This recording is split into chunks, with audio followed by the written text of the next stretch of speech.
Ito na naman kami sa ibabaw ng bundok. Dalawang bundok pa.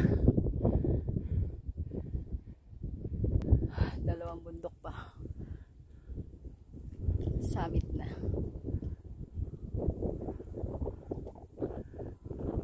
Lamig ng hangin kahit maaraw. Kaya hindi masyadong nakakapagod.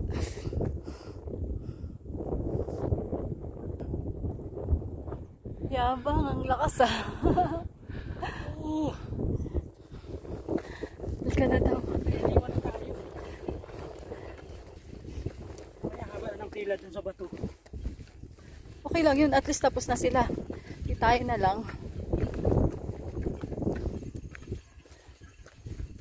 O, diba si Philip nakapag CR na? Ano? Di pa, bakit? Walang space? Malalim dun. Malalim? Malayo naman sila, dapat nag-ano ka.